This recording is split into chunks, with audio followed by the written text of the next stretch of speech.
Hello dear students, I am Wasim Ahmad here.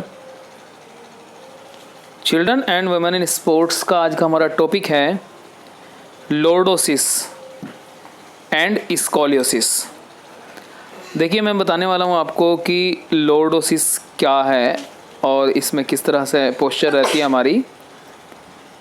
तो आप इसमें देखिए जो हमारी इरेक्ट पोजीशन है वो इस तरह से होती है, बिल्कुल सीधी। अगर हमें ये प्रॉब्लम है कि आपको लॉर्डोसिस है तो उसमें हमारी जो स्पाइन होती है उसमें एक कर्व आ जाता है, गहरा कर्व, यानी कि कमर जो है अंदर की तरफ मुड़ जाती है।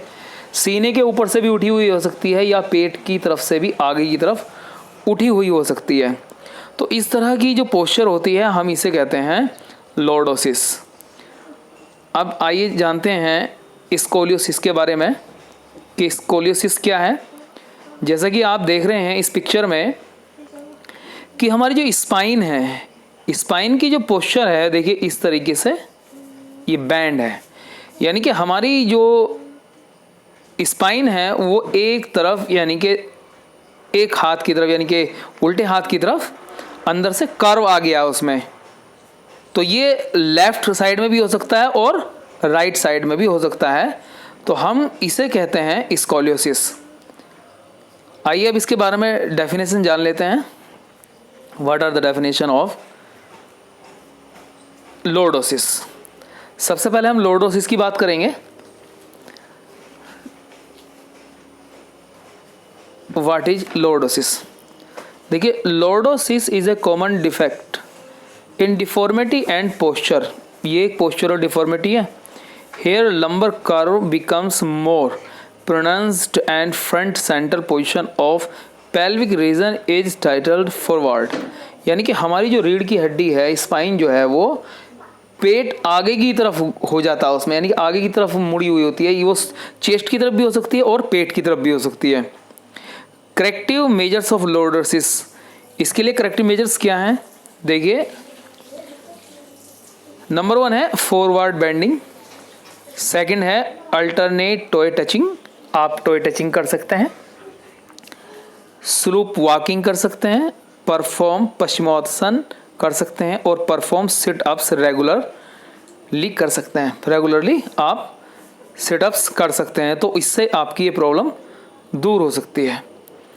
अब इसके बाद हम बात करेंगे स्कोलियोसिस की। काउजेज ऑफ स्कोलियोसिस, क्या कारण है?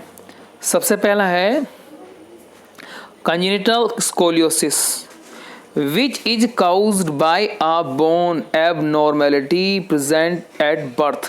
यानी कि बर्थ के समय ही आप इसे देख सकते हैं, आप इसे महसूस कर सकते हैं। ये कारण हो सकता है बचपन में ही कि हड्डियों को, जो हड्डी है हमारी, बैंड हो जाती है। इसके बाद देखते हैं हम neuromuscular scoliosis which results clue low abnormal muscle और नर्व्स। हमारी नर्व्स और मसल्स एबनॉर्मल रहती हैं। इसके बाद हम देखते हैं this is seen in people with cerebral palsy और हैविंग पार्शियल पैरालिसिस। इस कंडीशन में भी हम देखते हैं कि स्कोलियोसिस है। और एक होता है आपका डीजेनरेटिव स्कोलियोसिस विच में रिजल्ट फ्रॉम ट्रामेटिक, यानी कि इंजरी या इलनेस की वजह से हो सकता है, जो हमारे हड्डी में हो सकता है, या बोन कोलैप्स हो सकती है, प्रीवियस मेजर बैक सर्जरी या ऑस्टियोपोरोसिस की वजह से भी स्कोलियोसिस हो सकता है। अब इसके कुछ प्रिवेंटिव मेजर्स हैं जो स्कोलियोसिस को अवॉइड कर सकते हैं। सबसे पहले हम देखेंगे corrective measures of scoliosis, perform अर्ध चक्र आसन। अगर आप स्कोलियोसिस से परेशान हैं, आपको स्कोलियोसिस है, तो उसमें क्या करेंगे कि आप अर्ध चक्र आसन कर सकते हैं, उससे ये ठीक हो जाता है। आप चिन अप्स कर सकते हैं। आप swim by using breast stroke technique, यानी कि ब्रेस्ट स्ट्रोक टेक्निक होती है एक स्विमिंग की, उसे आप यूज़ कर सकते हैं। उस तरीके से आप तैर सकते हैं। एक होता है आपका परफॉर्म त्रिकोण आसन। त्रिकोण आसन में यानी कि अपोजिट डायरेक्शन में आप त्रिकोण आसन कर सकते हैं। अगर लेफ्ट साइड में आपकी जो स्पाइन अगर कर्व है तो आप उसके अपोजिट डायरेक्शन में